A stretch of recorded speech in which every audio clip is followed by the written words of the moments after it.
The motion sensor pinged at 1:43 a.m. on a Wednesday night. Michael Rodriguez, a 42-year-old emergency room physician, didn't even need to check his phone anymore. He knew exactly what it was. For 6 weeks, the same group had been treating his backyard pool like their personal late-night resort. 6 weeks of finding empty bottles floating in chlorinated water. 6 weeks of police saying they needed to catch them in the act. 6 weeks of feeling violated in his own home.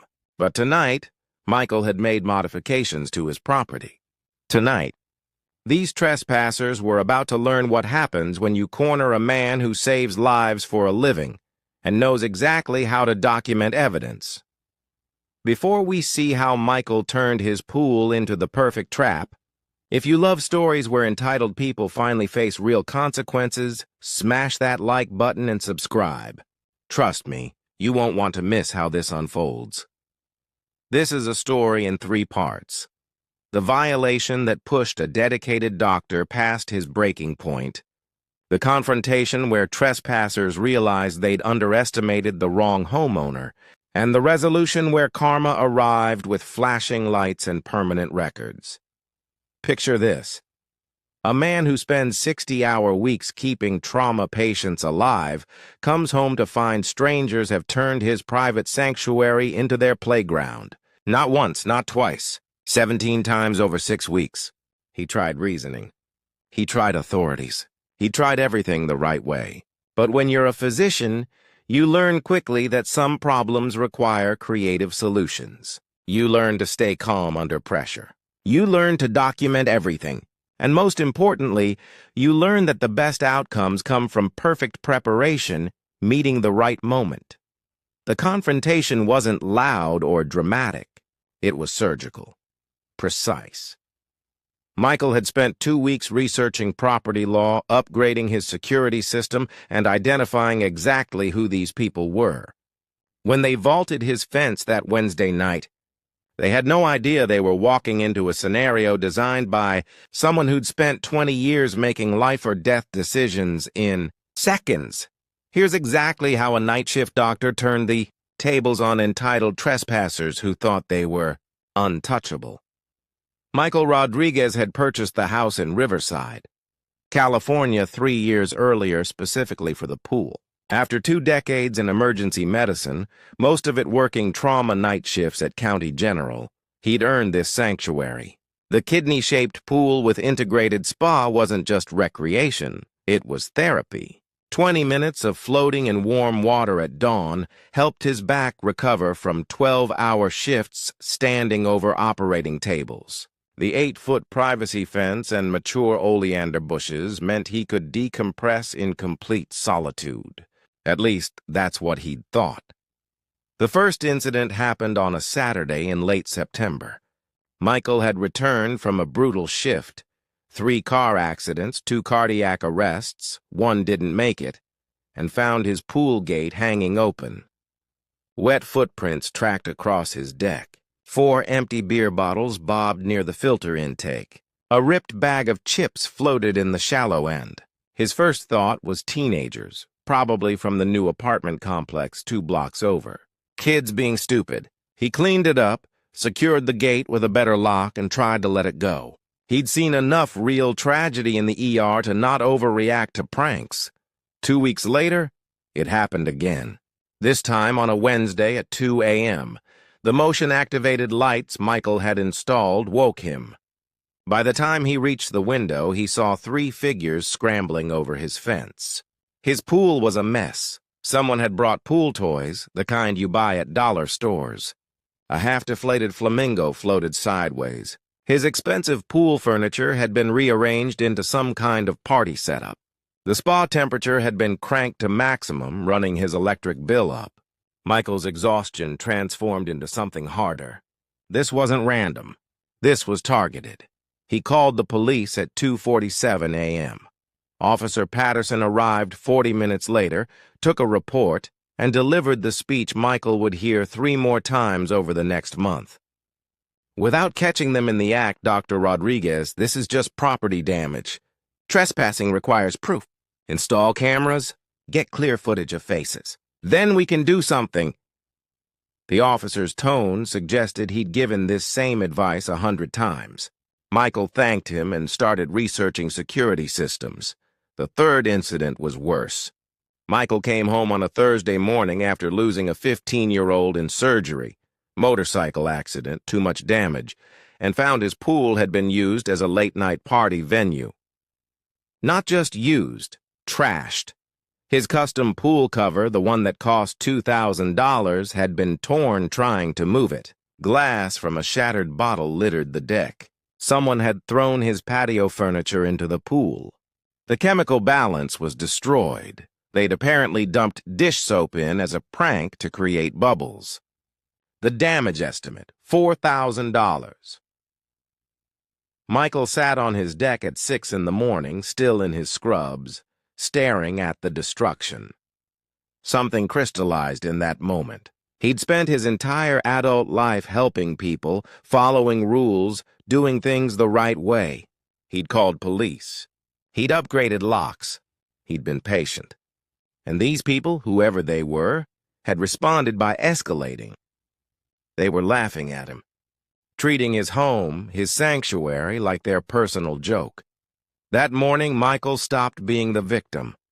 He ordered a professional-grade security system with night vision cameras covering every angle of his backyard. He spent $300 on motion sensors with smartphone alerts. He reviewed California property law for 6 hours straight. And he began watching, documenting, learning patterns. Because if these trespassers wanted to play games with an ER doctor who'd spent 2 decades staying calm during chaos, Michael would show them what real preparation looked like. On October 18th, everything would finally be ready, and these entitled trespassers would get exactly what they'd earned. The motion alert came at 1:43 a.m. on Wednesday, right on schedule. Michael had noticed the pattern. They came on weeknights when they thought he'd be at the hospital. Tonight, he'd called in his scheduled day off and positioned himself in the darkened kitchen with a clear view of the backyard. His phone showed 4 camera angles in perfect high-definition clarity. 3 figures, all male, mid-20s, scaled his fence with practiced ease. They'd done this before. Too many times. Michael watched them for exactly 4 minutes. Let them get comfortable. Let them think they were safe. One of them, tall, blonde, wearing a college hoodie, was already in the pool. The second was mixing drinks at Michael's patio bar like he owned it. The third was setting up a Bluetooth speaker. Michael pressed a button on his phone. The custom electronic lock he'd installed on the pool gate clicked shut. The backup lock on the side gate engaged simultaneously. Then he stepped outside. The motion-activated floodlights blazed to life, bright as an operating theater. All 3 trespassers froze. Michael stood at his back door in jeans and a button-down, phone in hand, expression completely calm. He'd practiced this moment. "Gentlemen," he said, his voice carrying the same steady authority he used when delivering bad news to families, "I need you to exit the pool and sit on the deck. Keep your hands visible. We're going to have a conversation." The blonde one in the pool tried swagger. "Dude, chill out. We're just having fun. We'll leave." He started toward the ladder. Michael didn't move. "Tyler Brennan, 24, of 4747 Oakmont Drive, apartment 302, son of Dennis and Patricia Brennan. Your father's an attorney at Morrison and Wells. Your mother teaches 3rd grade at Riverside Elementary. You graduated from UC Riverside 2 years ago with a business degree and currently work part-time at your uncle's car dealership while supposedly studying for your real estate license." Tyler stopped moving. The color drained from his face. Michael turned to the second one. "Marcus Webb, 26, same apartment complex, 305. Your parents own Webb's Hardware on Main Street. You've been working there since high school. Recent engagement to Jennifer Costa. Congratulations, by the way. Wedding's in June, I believe." Marcus set down his drink with shaking hands. The third one, already backing toward the fence, met Michael's gaze. And Jason Phelps, 25, apartment 308. Assistant manager at the Riverside Plaza movie theater. Still on probation from that DUI last year. One more incident and you lose your license permanently. Your parents are very proud you've been staying out of trouble. Michael let the silence stretch for 5 seconds. I'm an emergency room physician at County General. I have access to patient databases, community records, and a network of colleagues who know everyone in this city. I've spent 2 weeks identifying exactly who you are. I have 17 separate instances of you trespassing on my property, all on high-definition security footage with clear facial recognition and timestamps. I have documentation of $4,000 in property damage. I have your addresses, your employers, your families. What I don't have is patience anymore. He held up his phone. Here's how this works. In my hand is a 3-way call, already dialed but not yet connected. One button, and I'm conferenced with 911 and my attorney. Police will arrive in approximately 8 minutes. You'll be detained, arrested for repeated criminal trespassing, property damage, and breaking and entering. With 17 documented instances, we're looking at felony territory. Your parents will be notified. Your employers will be contacted. Tyler, your father's law firm will be fascinated. Marcus, imagine your fiancé learning about this. Jason, that probation violation will be automatic. Michael paused. Or option 2. You sit down right now. You listen to what I have to say. You do exactly what I tell you. And maybe this ends differently. You have 5 seconds to choose. 5, 4, 3... All 3 sat. Michael smiled for the first time in 6 weeks. Smart choice. Now let me explain what happens next. The deadline was 7 a.m. Saturday. 48 hours. Michael had laid out the terms with surgical precision. Full reimbursement for all damages, itemized at $4,000, paid in cash. Complete restoration of his pool area to pristine condition, including professional cleaning and chemical rebalancing. A written apology from each of them. And one more thing. 12 hours of community service at County General's emergency room waiting area, where they'd help families during the worst nights of their lives. Saturday morning at 6:30 a.m., Michael watched from his kitchen window as a pickup truck pulled into his driveway. All 3 emerged looking like they hadn't slept. Tyler carried a metal cash box. Marcus had cleaning supplies. Jason held a folder of papers. They looked smaller somehow, less cocky. Michael let them ring the doorbell twice before answering. The cash was exact. $4,000 in mixed bills, clearly pooled from multiple sources.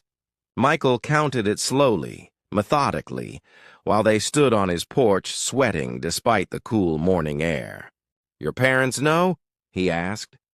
Tyler nodded miserably. My dad made me withdraw my savings, all of it. He said if I was old enough to commit crimes, I was old enough to pay for them. Marcus stared at his shoes. My fiancée found out. She's not speaking to me. The wedding might be off. Jason's voice cracked. I had to tell my probation officer. He's extending my supervision 6 months.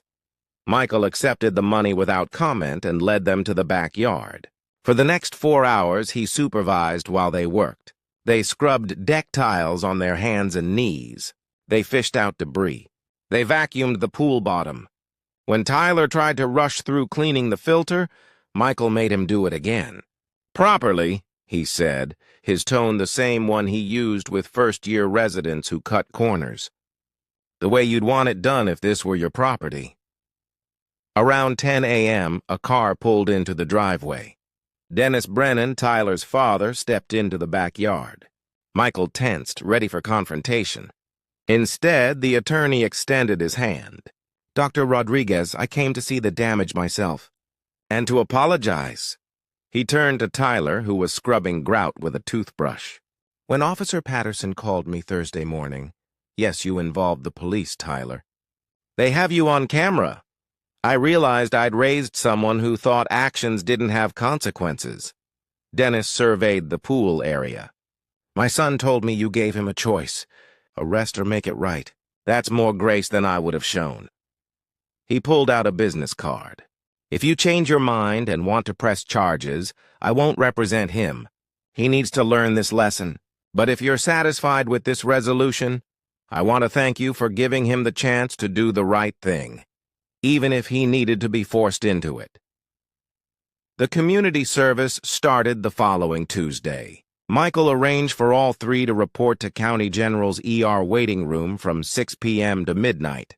They assisted families, directed people to vending machines, kept the waiting area clean, and most importantly, sat there for 6 hours watching what Michael saw every night, the human cost of stupid decisions.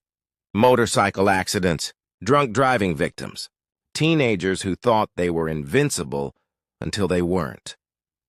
On their third night, Jason approached Michael during a break. "That kid who came in tonight? The one from the skateboarding accident." Michael remembered. 17 years old, compound fracture, lucky it wasn't worse. His parents were crying because he wasn't wearing a helmet. He thought nothing bad could happen to him. Jason's voice was quiet. "I never thought about it like that. About who deals with our stupid choices." 2 months later, Michael floated in his pool at dawn, the October sun just breaking the horizon. The water was perfect. The deck was immaculate. His sanctuary was his again, not a single incident since that Wednesday night. He'd heard through community channels that Marcus's wedding was back on. Jennifer had insisted on couples counseling first. Tyler had started taking his real estate courses seriously. Jason had asked County General about volunteering permanently. Michael had spent 20 years in emergency medicine believing the system worked if you followed the rules. Sometimes it did. But that Wednesday night taught him something else. Sometimes justice doesn't come from a courtroom or a police report. Sometimes it comes from refusing to be a victim, from using your advantages strategically, and from giving people the choice to make things right even after they've done wrong. As he watched the sunrise paint his pool water gold, Michael smiled. Because justice, whether served through the law or through creative problem-solving, was equally satisfying when you finally got it right. Across the country in Portland, Oregon, retired aerospace engineer Linda Morrison received her 4th HOA violation notice in 2 months, this time for her unauthorized vegetable garden. The HOA president, a real estate developer named Brad Hutchins, had made it personal. What Brad didn't know was that Linda had spent 30 years designing satellite systems for NASA and had perfect